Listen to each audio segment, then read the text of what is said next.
Once again welcome back dear students. और बीच में माइक जो है एक्चुअली वीडियो बंद हो गया था, तो आई थिंक कि ये लास्ट वाला पोर्शन उसमें रह गया था, तो इसलिए मैंने वापस ऑन किया है। और आपको बताते हैं कि what is the relationship between TC and MC.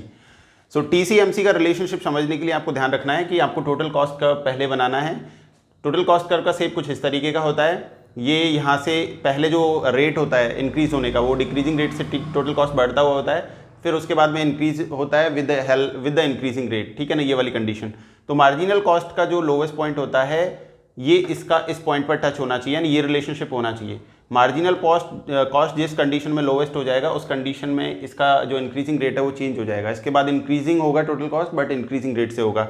यही एक मेन रिलेशनशिप पॉइंट होता है, ये सही होना चाहिए। यहाँ पर आपने मार्जिनल कॉस्ट और टोटल कॉस्ट इस तरीके से वाई एक्सिस पे लिया हुआ है, आउटपुट लिया हुआ है। और इसके बाद एमसी आप जानते ही हैं कि यू शेप होता है। टोटल कॉस्ट कर्व का आप जानते ही हैं, टोटल कॉस्ट कर्व कभी भी जीरो से स्टार्ट नहीं करना है, क्योंकि इसके अंदर टोटल फिक्स्ड कॉस्ट का पार्ट हमेशा रहता है। तो ये डायग्राम्स आप देख लीजिए। डायग्राम का एक्सप्लेनेशन करना एग्जाम में आप कभी ना भूलें। ये एक्सप्लेनेशन जो है वो बहुत मस्ट कंपलसरी है, रिक्वायर्ड है। तो जब भी आपसे पूछा जाए एग्जाम में कि relationship between the total cost and marginal cost, then show the definition, show the formula and show the diagram with the help of table. तो टेबल जब आप बनाएंगे इसकी, तो टेबल के अंदर आपको ध्यान रखना है, और आपको कुछ चीज़ें बेसिक सी जो ध्यान रखनी है क्या है। टोटल कॉस्ट को कैसे लिखते हो भाई? टोटल कॉस्ट को ऐसे ही तो लिखते हो आप, TFC plus TVC। Marginal cost को क्या लिखते हो?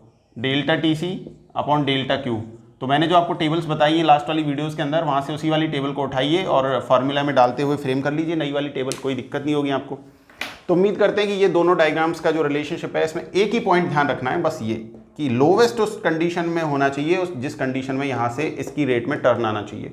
जो इंक्रीजिंग रेट होती है वो बदलनी चाहिए, क्योंकि ए पॉइंट से पहले जो इंक्रीजिंग रेट है टीसी का वो इंक्रीज तो हो रहा है but decreasing rate, after that TC increase but increasing rate, बस ये मुद्दा है। इसके बाद मार्जिनल कॉस्ट तेजी से ऊपर बढ़ेगा। आउटपुट है, कॉस्ट है, ये रिलेशनशिप है। एक्सप्लेन करना ना भूलें अपने आंसर के अंदर। तो उम्मीद करते हैं कि इस चैप्टर का जो लास्ट पार्ट था हमारा, जो ये वीडियो है हमारा, जो रिलेशनशिप शो कर रहा है टोटल कॉस्ट और मार्जिनल कॉस्ट का, ये आपको समझ में आ गया होगा। तो और नेक्स्ट चैप्टर में मिलेंगे एक बार फिर से आपको रेवेन्यू वाले चैप्टर में, और सप्लाई और इलास्टिसिटी ऑफ सप्लाई भी आपको बताएंगे। तो बने रहिएगा हमारे यूट्यूब चैनल में, और अगली वीडियोस देखने के लिए नेक्स्ट हम रेवेन्यू वाला चैप्टर आपके लिए लेकर के आएंगे। So thank you so much, have a good day, take care, bye bye.